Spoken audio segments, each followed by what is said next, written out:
This is Julie White with the North Carolina DOT. We are really honored to have a special guest with us today. I'm delighted to introduce our governor, Governor Roy Cooper, who has joined the call today because he wanted to speak directly with our state's transit systems. And so, Governor, I'm going to pass it over to you. Thank you, Julie. Thank you, David. Thank you, Heather, and everybody who's working so hard on public transit in North Carolina. I know that these are difficult times, and particularly tough times for our workers who are out there doing the job, our drivers who are doing great work at personal risk to get people where they need to go, get people to the grocery store, to get people needed health care. I know you are on the front lines of this pandemic, and what you're doing is so important, and I thank you so very much from the bottom of my heart. I wanted to get on the first of this call today. I have a 1 o'clock call with the National Governors Association to talk with my fellow governors about this, but I said, you guys got to wait for me because I need to talk to these transit workers and people who are helping to run these transit systems and the drivers. I'm pleased that Congress recognized the important role that transit plays during this particular time.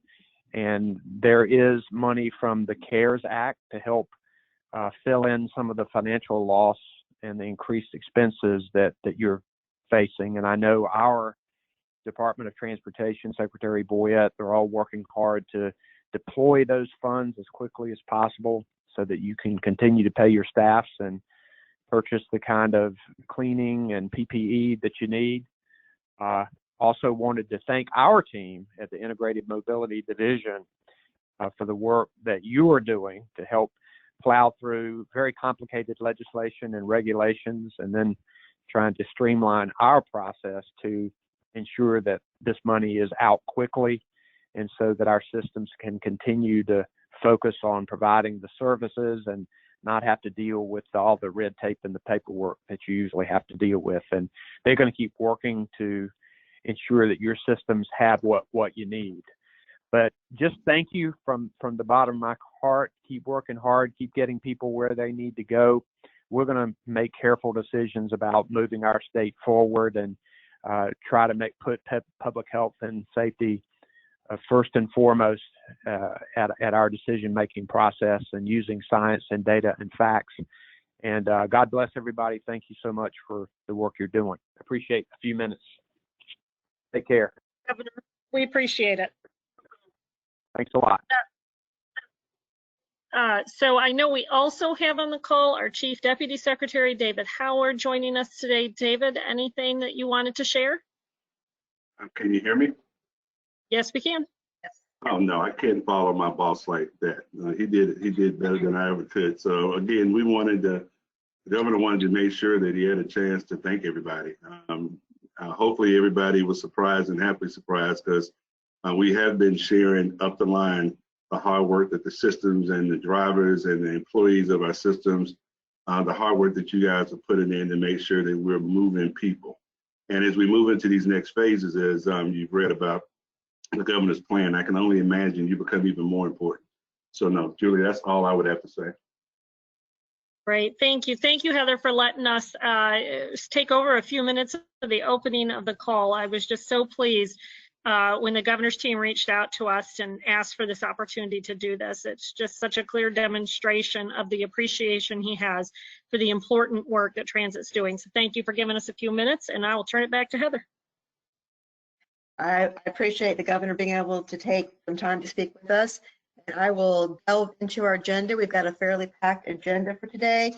Just as a reminder, the purpose of this call is for the transit system. It is not intended for news. So just keep that in mind, that focus that. We are also recording this session. For those who are unable to attend this call, they can view the slides as well as the presentation at a later date. Moving on to the agenda, we obviously have completed the welcome. I'm going to give you an update on the CARES Act. We're going to go over again the rope and SMAP policy changes, a little bit of clarification on that. moving into next steps, just wanted to reinforce our web resources, wrap up, and then following with questions. So I just wanted to, we announced this on last week's call, but I just wanted to make sure that anyone who was not on the call or did not see the, or did not view the call later, that the phase 1, which is the 5311 allocation, was approved by FTA on April 29th. We have also submitted a waiver request that was submitted on May 5th, which I have that. No, I'm sorry, I did not. Tammy, I thought I had printed out the waivers we requested, but I did not. Could you go ahead and cover that briefly, real quickly right now?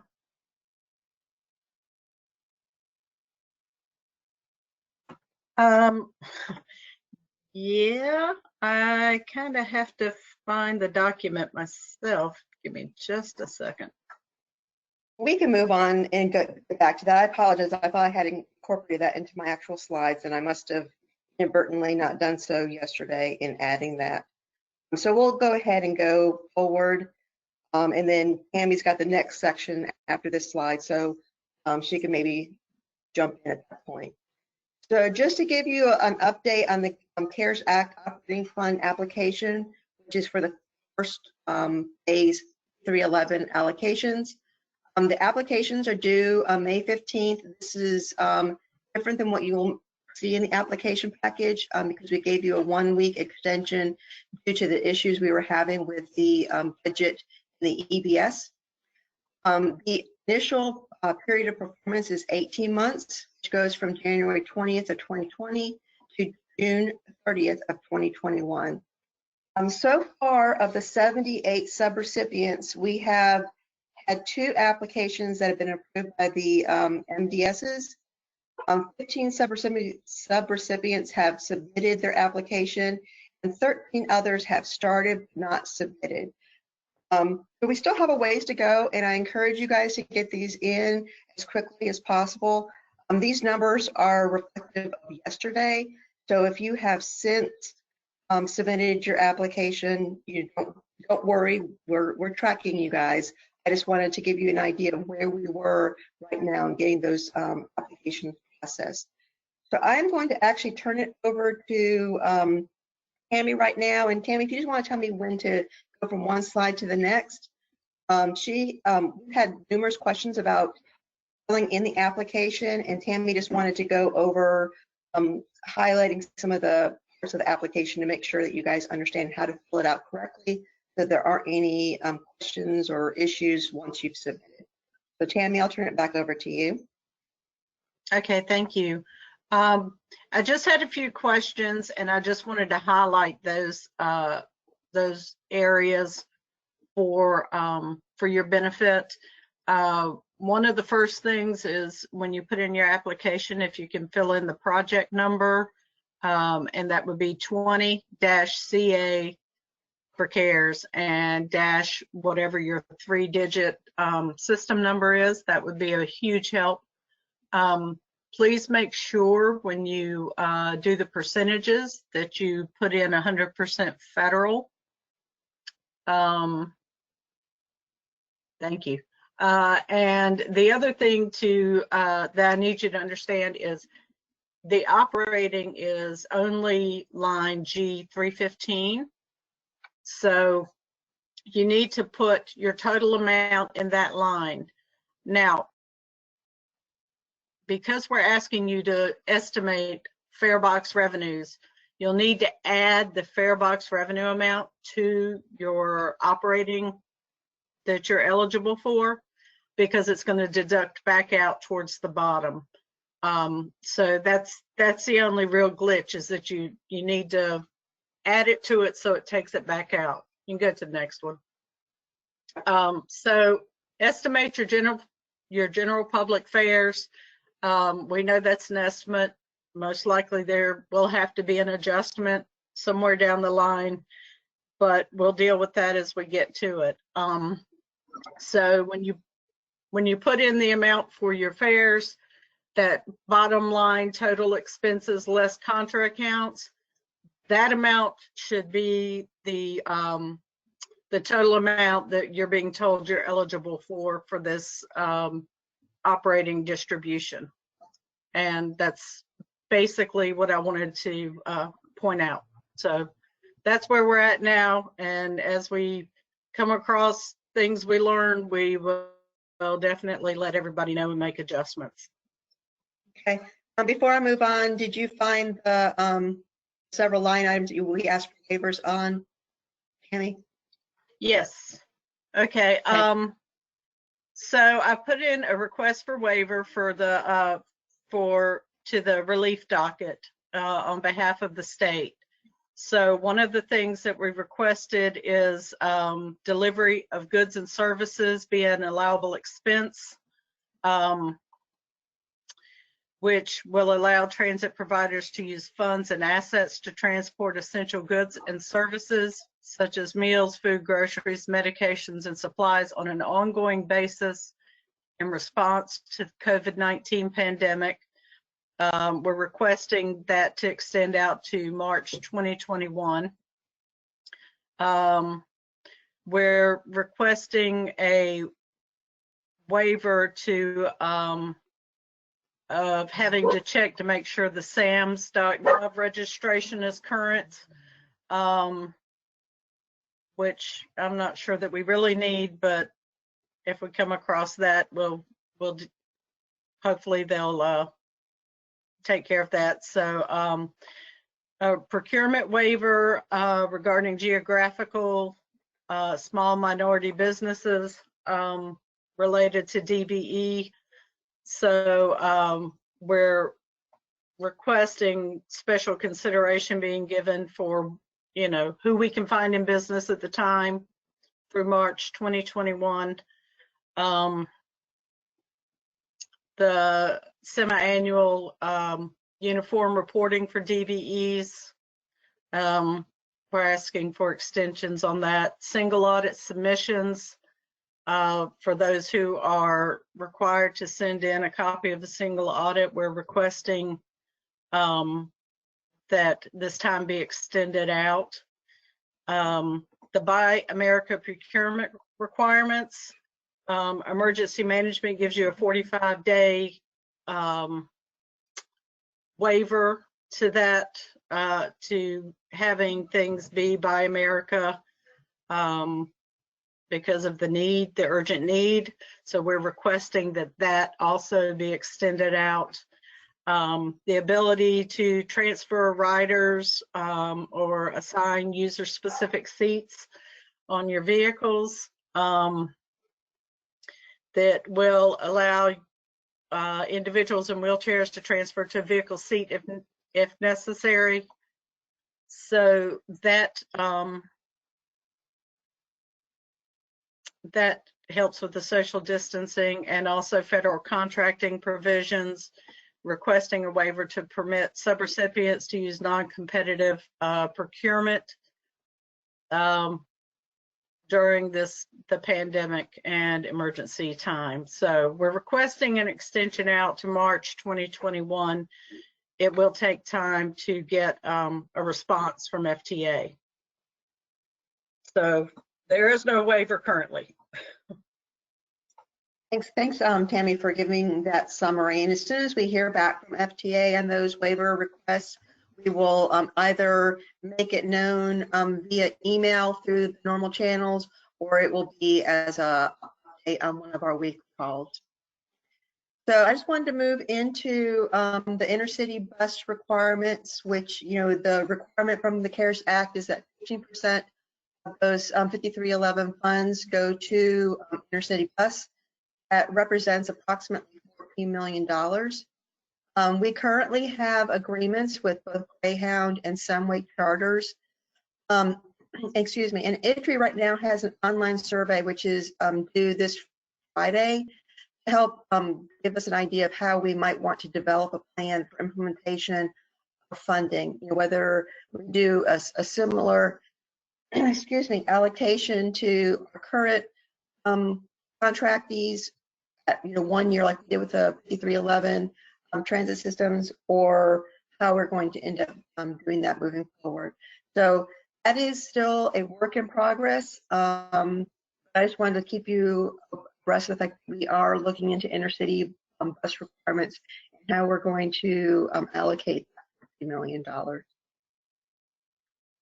With respect to the conversion of the 5307 and 5311 funds to 100% federal match, thanks to Myra, we really kind of delved into how this works or how this could work.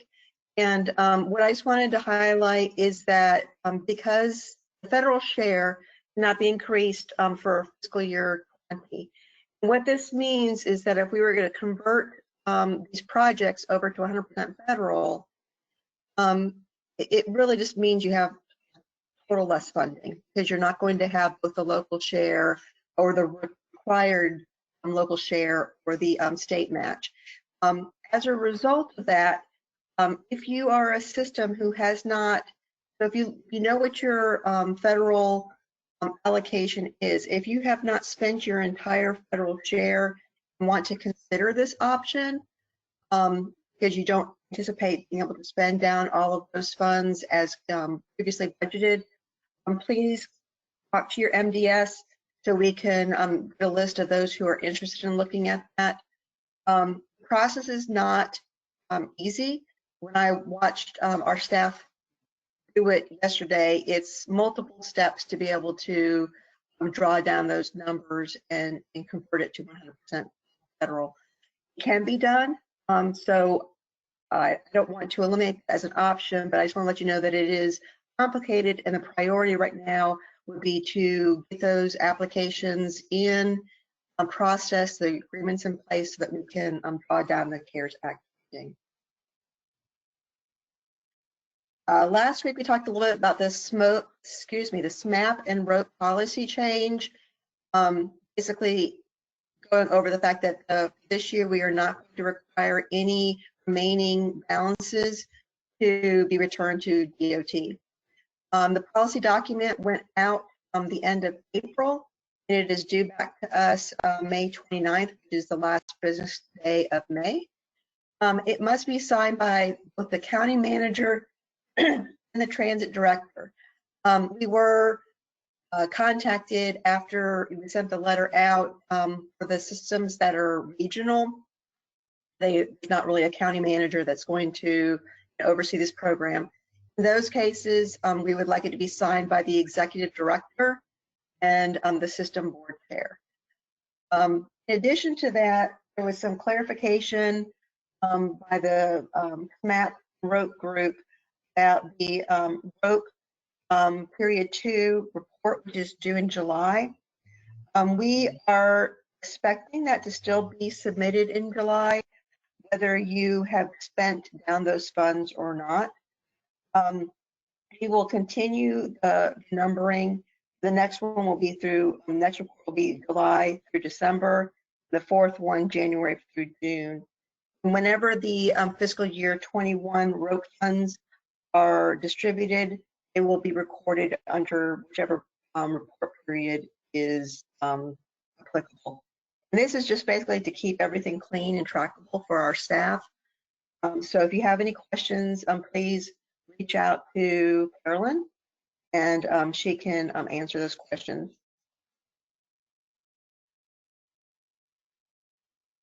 So next steps. This is kind of a big one.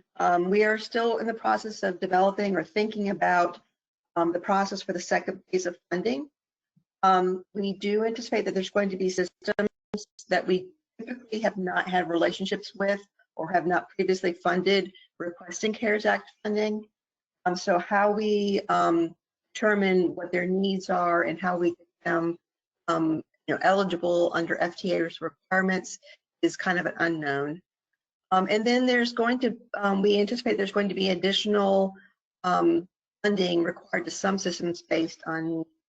With that in mind, until, especially for the 5311 systems, until you have burned through, for lack of a better word, initial allocation, we will not be looking at funding additional operations. That doesn't mean that if there's capital expenses that we won't look at that at the second or third phase. But for operations, we want to make sure that you are using up money that you have already been allocated for requesting additional funds. In the so we're talking about our next FTA CARES Act application. We may end up breaking that out into multiple steps just to kind of, again, reduce the delay of funding to eligible entities. And that may include a first allocation of 5311F funding to those existing intercity bus providers based on 1 year of operation. And then also perhaps some funding to the ferry systems. The funding to the ferry systems, CARES Act funding is very clear. It does not have to go only to systems which we have funded historically. It's to any system that serves a transit purpose. And obviously ferries within North Carolina do serve a transit purpose, and they have experience similar losses as our traditional transit systems, and trying to figure out how we can help offset those losses and cleaning expenses that they've incurred is important as well. I just wanted to remind you guys again of our COVID-19 web resources. We've got the dashboard, which is kind of embedded into our website. I again encourage you highly, if you have a question outside of these weekly calls, to go to the frequently asked questions portal, which is here on the upper right. Then also there's the link directly to the grant application. So this is hopefully going to be a one-stop shop. If you've got any questions about COVID, the very bottom of the website as well is where you can find previous broadcasts of these weekly calls. Just to wrap up, I want to make sure that you are keeping your information updated with your MDSs as much as possible. We do rely upon those contact information to keep you abreast of any mission critical or mission or very time-sensitive information. And if we don't have your correct email or your correct phone number, it makes that very difficult. Especially all of the ever-changing guidance that we're getting, we want to make sure that you have as much information as possible. And again, we would like you to, as much as possible, update that smart sheet, which is the impacts of the coronavirus on your transit system. I don't know when we will start seeing the changes to ridership in the transit systems, but one of the current tracks right now is showing that single vehicle ridership is increasing back to normal levels in the last couple of weeks. And so hopefully you'll also be seeing a similar rise in ridership with the executive order, the stay-at-home order expiring this Friday. So I'm going to move us into the question period. I will turn it over to Blair for her screen sharing.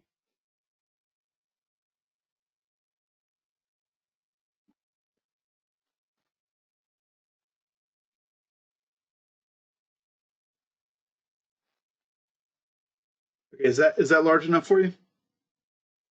Well, when I move it to my big screen, it's plenty large enough. Thanks, Blair. I appreciate it. So the first question is, in completing the CARES Act budget, we subtract out all fares received fixed route from the contractor doing our EDA air transit, as well as the SMAP EDF funds received prior to January 20th. That would be a Tammy question. Do you want to answer that now, Tammy, or do you want to just draft up a response and we can answer that later? Put it up to a response, because the EdTap thing kind of gets into something else. So let me. We will get back to that. So next question is, Joe normally works 8 hours per day. On Monday, Joe worked 6 hours and took 2 hours off due to no more trips. We paid Joe 2 hours off his administrative leave, which we can get reimbursed. Can we get reimbursed for all 8 hours we paid Joe? 6 hours he worked, plus 2 hours administrative leave we paid him.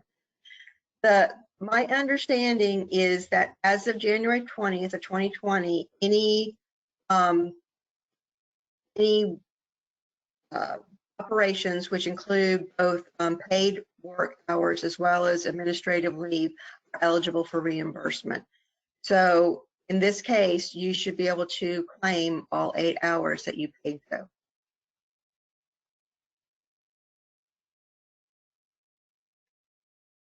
If we have spent all of our rope funds, can we just submit the rope report showing funds expended rather than having to get signatures twice? If you've expended all of your funds and you're not requesting be able to hold on to your unspent funds, then no, you don't have to fill out, sign that policy document. It specifically says in there that unsigned documents mean that you're going to return the unspent funds. If there are no unspent funds, then there's no further action needed on your part. Do the systems need to submit estimated contract service revenues as well? I think this is a similar question to what's above, and we will consolidate all of those and draft a response for all application-related revenue estimate. What about contract service revenue section? Does that need to be included? R400.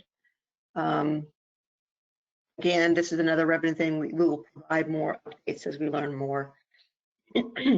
How soon will we receive the funds submitted in the grant application?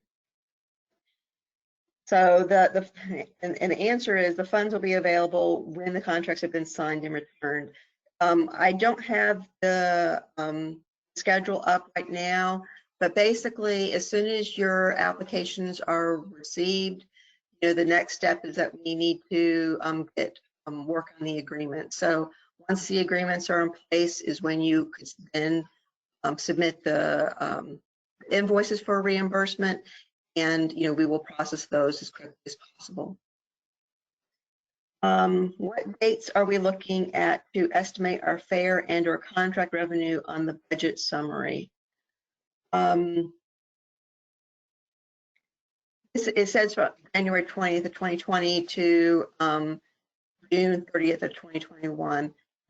Do we have a quick answer for that, Tammy, or do you want to punt that later?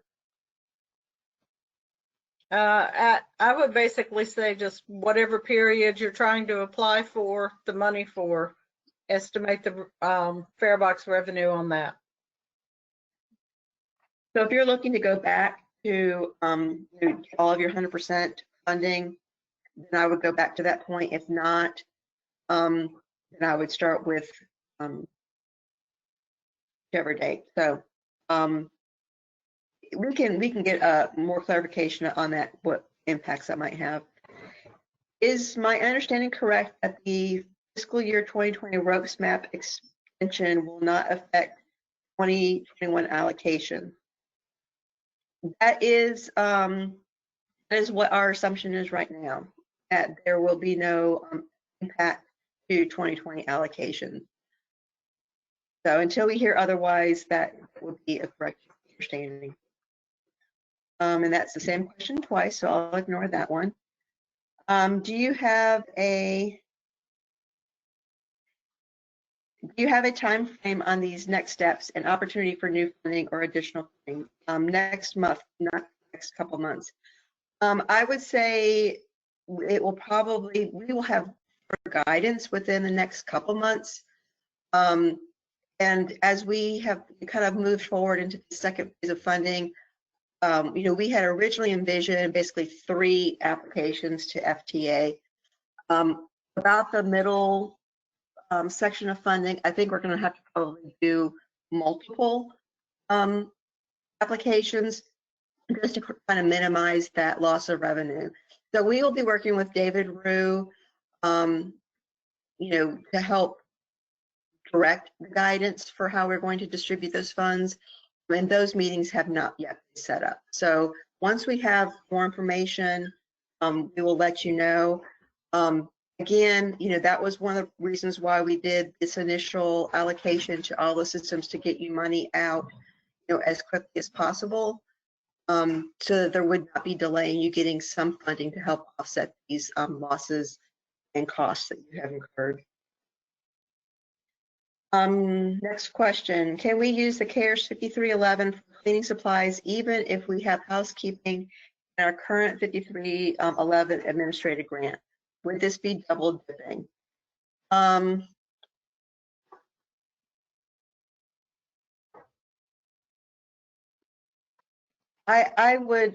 think we'll have to probably put this one for later just to make sure that we're giving the correct response. I mean, I would assume that if you're submitting cleaning supplies under one versus the other, and you can't submit the revenues, or excuse me, the receipts for both. So it's kind of a little bit uncertain at this point about the current 5311 funding and 5307 funding, because you all have current contracts in place, current agreements in place, what that means for you. I mean, if you want to continue to move forward under your current 5307, 5311, again, it goes back to the change over to 100% federal, which that means we have to do some back end work. It's our anticipation or understanding at this point that the majority of people are going to convert immediately over to the CARES Act funding. CARES Act funding once they have those agreements in place. And so those remaining funds, we're going to have to figure out what's going to happen. You would submit invoices under one or the other, not both. That would prevent the double dipping. My board does not meet again until May 18th. So I won't have their CARES grant until after the May 15th deadline. If I go ahead and submit the application, can it be withdrawn later if for some reason the board does not approve? I think we have said in the past, or at least I have said in the past, that deadline of May 15th, it's whenever you can get the application in there.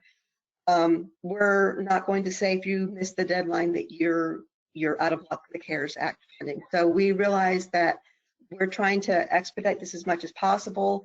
If that timing doesn't work for you, you just let your MDS know so we can track who we're waiting on.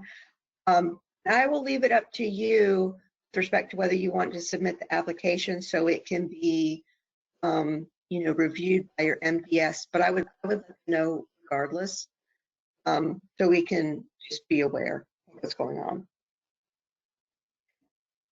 The contract revenue portion on the application is somewhat confusing. Fair revenue is to be backed out from CARES, but the application suggests in one section you also back out the contract revenues. In another section, it suggests that you do not. Can you give us clear direction on this? The slides did go over this a little bit already today. So basically, you do need to add those in one section. You do add those fares in, and then at another section, you subtract those fares out. If you have any questions, please feel free to contact us again if you review those slides again and it's not clear as to how to fill in that. I was told my operating expenses I want to claim have to be something extra we were doing related to COVID, and that we had to show how the regular operating expenses are related to COVID. Based on last week's call, it seems incorrect. It is our understanding at this point that all expenses, all normal expenses after January 20th of 2020 are eligible for CARES Act funding. They do not have to be extra. They don't have to be over and above. It is all operations at that point are eligible. For future SMAP allocations, will you consider holding systems harmless for the ridership and other impacts we've not faced from COVID? For example, not using stats from that. We've actually begun discussions over that.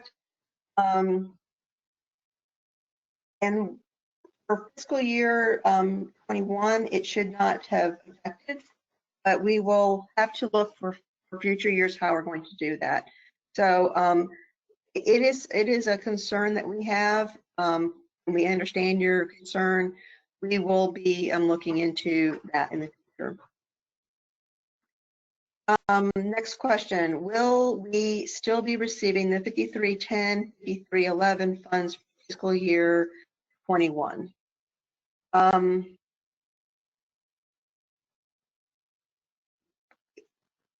this point, there's been no, we're not saying that we're not going to give you your your fiscal year 21 allocation of funding. However, there's been no guidance that the same conversion would apply that they're saying from remaining funds from fiscal year 20.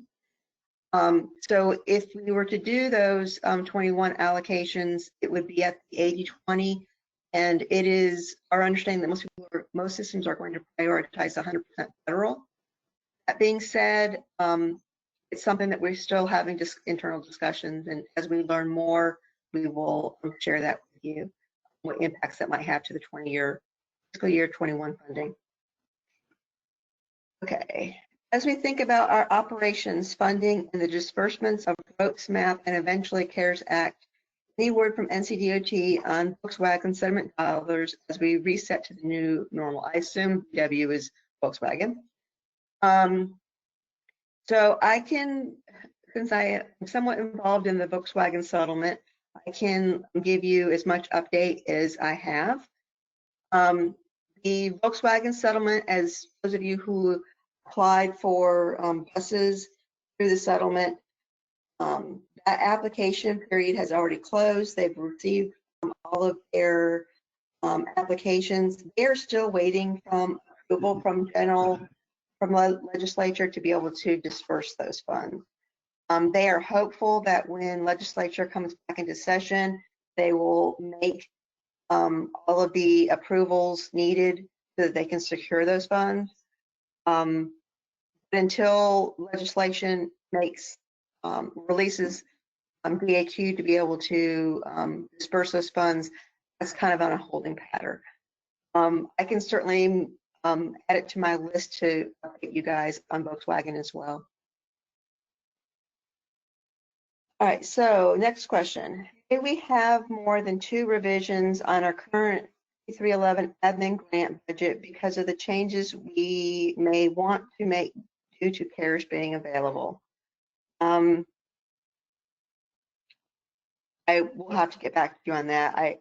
That's a typical policy change. We just need to determine how many systems might be requesting to do that. And if so, we will make a general policy statement on allowing additional revision.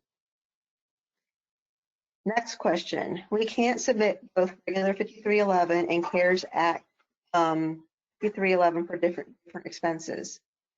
So to answer that is, we're not saying that you cannot submit both regular 5311 and CARES Act 5311 expenses.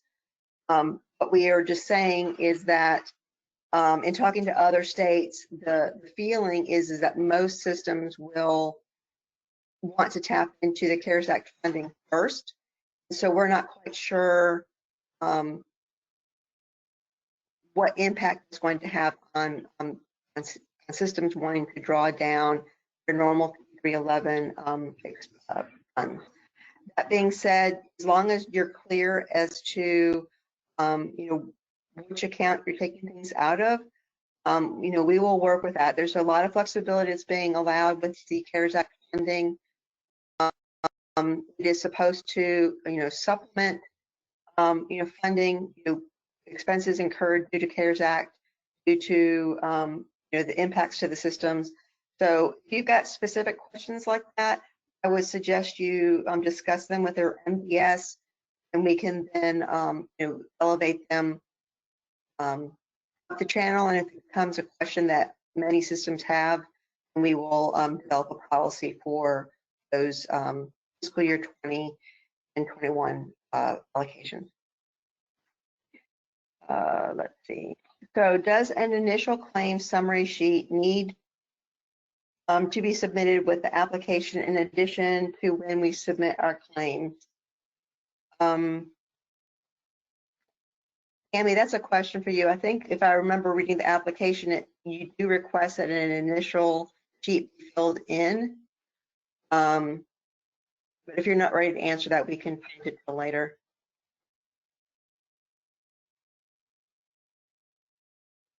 Yeah, let's move that to later so I can get all those questions together. Yeah, I think any of the application questions, we're just going to go ahead and combine them and draft, a consolidated response for all of that, which would actually cover the next question as well, which is the expected Medicaid reimbursement amounts affect the CARES application revenue amounts. So we will pull all those questions together. Is preventative maintenance going to be considered operational cost? Don't know. Tammy, is it normally an operational cost? I would think it would be, but. With 5307, it is a capital cost. Okay. But I need to check on where it falls with 5311 to be absolutely sure. So we will get back to you guys on that. Confusion is not with fair revenue, is with the contract revenue section. Should we leave that section blank? Or that's another application question. So we will, again, consolidate all those questions into one response. Same with the next one. It's also an application question. Does a waiver need to be submitted to FTA for the PPE plexiglass to be installed in the vehicle if it exceeds the procurement thresholds?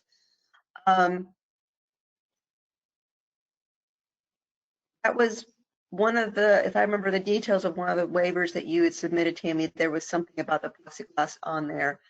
So I believe we are taking care of, or we're trying to handle that internally, and we will let you know once we know about the plexiglass. It is our understanding at this point that most of the plexiglass should be personal protective equipment and would not be under capital investment. So once we hear more about that, get clarification on that, we will let you know. And Blair, is that the last question? Yeah, that's all I see. Well, another one just came in. Hold on.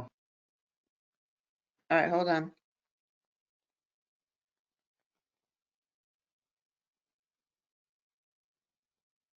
We have not posted them yet. We can certainly share that. We can maybe add that to this week's list of files. And the question, I'm sorry, for those of you who aren't looking, are the waivers that have been submitted by NCDOT on our behalf posted? And the waivers have not currently been posted. We just did that this week. That's all that's there right now. Okay.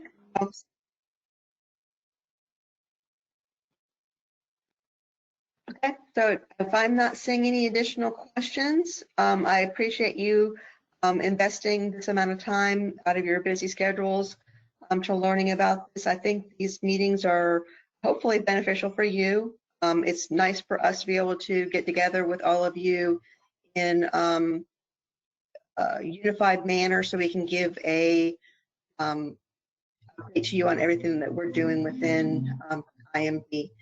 If you have any additional questions, which I think is back onto my, and please reach out to your MDS. If you have any questions, you can also feel free to contact me directly. And we will continue to work forward to getting the CARES Act funding out and ensuring that we're able to successfully move North Carolina's residents through the transit system. You guys have a great day.